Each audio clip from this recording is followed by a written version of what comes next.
warahmatullahi wabarakatuh. Buat serinen-serinen sahabatku, kita ada dapat tutorial kereta Blade. Ini Blade udah saya bongkar. Nah, ini ceritanya udah saya bongkar nih serinenku. Jadi kereta Blade ini sebenarnya permasalahannya awalnya ini serinen-serinenku. Kereta Blade ini awalnya permasalahannya dengan perengkol yang patah. Ini serinen-serinenku. Perengkolnya awalnya patah. Jadi setelah sudah saya ganti perengkol serinen-serinenku, kereta sudah saya rakit. Jadi serinen-serinen sahabatku, sesudah saya rakit ataupun sudah saya hidupkan, sudah sempurna. Nyatanya saya buka tutup headnya, oli tidak naik. Tadi awal mulanya kereta ini olinya sempurna, oli mompa. Tiba-tiba oli tidak mompa setelah sudah saya bongkar dan saya pasang. Jadi serinen-serinen sahabatku, kita manusia biasa, ada salah, ada hilap, itu biasa. Ada yang benar, ada yang salah. Jadi ini pengalaman saya bagi tutorial buat serinen-serinen sahabatku. Nah, ini tutorialnya. Sekarang permasalahannya oli tak naik. Jadi masalahnya oli tak naik ini serinen-serinen. Jadi saya berbagi pengalaman buat serinen-serinen sahabatku. Apa sebab ini kereta Blade oli tidak naik ataupun tidak menembak? Saya sudah periksa, sudah saya benerin, tapi saya mau ngasih tutorial ataupun jawaban buat serinen-serinenku apabila dapat permasalahan oli tak naik. Apabila misalnya nanti oli tidak moncrot, jadi saya kasih tutorialnya sama serinen-serinenku. Akan saya bahas masalah kereta Blade tidak menyembur masalah oli ke lubang head atau menyembur ke head ke depan ataupun ke deksel. Jadi saya akan kasih penjelasannya buat serinen-serinenku. Ini tadinya keretanya normal. Sesudah saya ganti perengkol, kereta ini tidak normal. Tadinya olinya normal, moncrot. Sesudah saya bulatkan, tidak normal kembali. Kenapa tidak mau memompa ataupun dia bermasalah? Tadi awalnya saya memasang karter tengah. Pas sudah saya bulatkan, ini kejepit tidak pas dengan as pompa olinya serinenku. Jadi pas saya pasang karter tengah, dia kejepit, ketekan. Jadi ini baut yang 3 ini ada timbul kebocoran di sela-sela ini. Ini ada timbul kebocoran.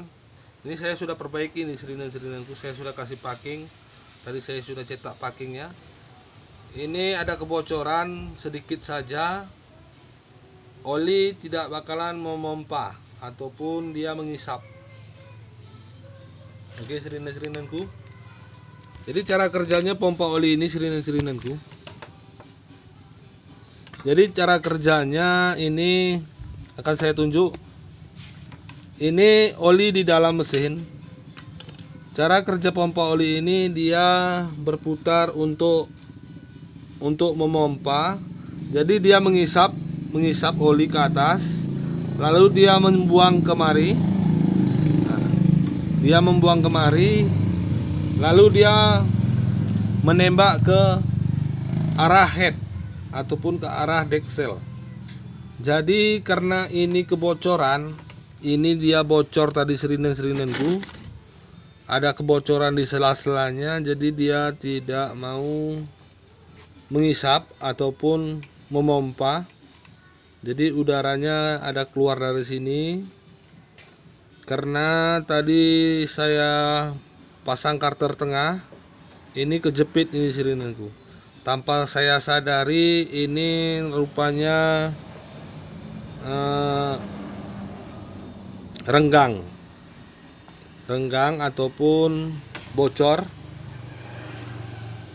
Jadi saya tidak ada curiga di sini. Sebelumnya saya tidak ada curiga di pompa oli, karena saya tadinya membongkar kereta ini olinya normal, tidak ada permasalahan, olinya sempurna. Karena saya bongkar tidak sadar dia ada kebocoran. Jadi apabila sirinen-sirinenku dapat masalah, kereta Blade tidak memompa ataupun tidak menyembur olinya ke atas arah head, jadi sirinen-sirinenku harus perhatikan di pompanya dulu. Nah, kenapa? Tadinya bagus olinya mompa. Sesudah saya pasang mesinnya, olinya tidak menyembur. Karena kita di sini tidak ada bermasalah awal mulanya. Awal mulanya tidak ada bermasalah di sini. Jadi saya sudah telusuri ini sirinen-sirinenku.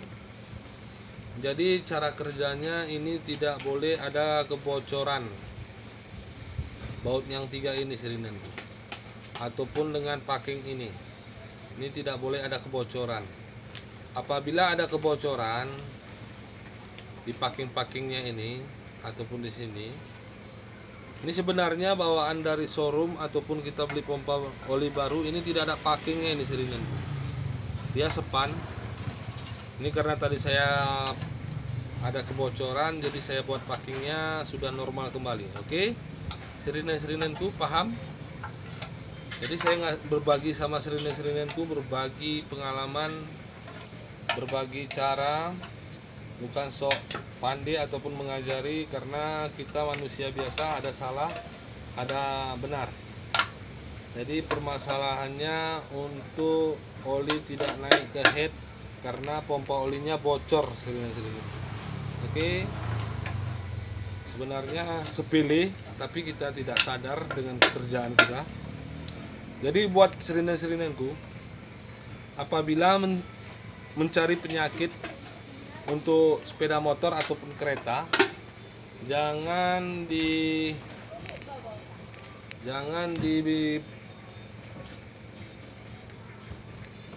difokuskan untuk mencari penyakit. Karena kalau kita fokuskan ke situ-situ aja, yang ada malah berabe ataupun berantakan. Jadi apabila sirinenku dapat penyakit, itu keretanya ditinggalkan dulu, kita menenangkan pikiran, baru nanti kita pegang lagi. Apabila belum dapat, kita tinggal lagi. Nanti insya Allah kita bisa pelan-pelan mendapatkan penyakitnya. Buat sirinen-sirinen sahabatku yang pemula, saya berbagi pengalaman buat sirinen-sirinenku, kenapa tadinya olinya nyembur sesudah saya pasang oli mesinnya, olinya tidak menyembur. Oke, akan saya kasih contoh ataupun saya praktekkan buat sirinen-sirinenku. Ini tadi sudah saya betuli untuk kasih packing di bagian sini. Akan saya buktikan dia nyembur apa tidak. Oke, sirinen-sirinenku, akan saya kasih tunjuk cara naik olinya. Ini mesinnya udah saya pasang lagi kembali. Akan saya kasih tahu sama sirinenku apa olinya nyembur apa tidak. Nah, oke, kita engkol sup. Nah, ini terus olinya nyembur sirinenku. Oke, hop, olinya sudah nyembur, sudah normal kembali. Jadi buat sirinen-sirinen sahabatku, apabila nanti ada dapat masalah seperti saya, ataupun sirinen-sirinen sahabatku dapat masalah kereta baik apapun itu, jangan ditekankan untuk mencari penyakitnya. Jangan ditekankan untuk mencari penyakit. Buat sirinen-sirinenku, saya berbagi pengalaman, berbagi tutorial, bukan mengajari, bukan sok pandai ataupun sok bisa. Cuman apabila ada sirine-sirine sahabatku dapat pekerjaan yang seperti saya tidak perlu gelagapan, santai, hayati apa fungsi kerjanya, gimana cara kerjanya. Buat sirinen-sirinenku, kita berbagi pengalaman, bukan sok pandai. Oke sirinen-sirinenku, jangan lupa subscribe anak Ray. Oh, jangan lupa subscribe like channel kita 3 di Motor.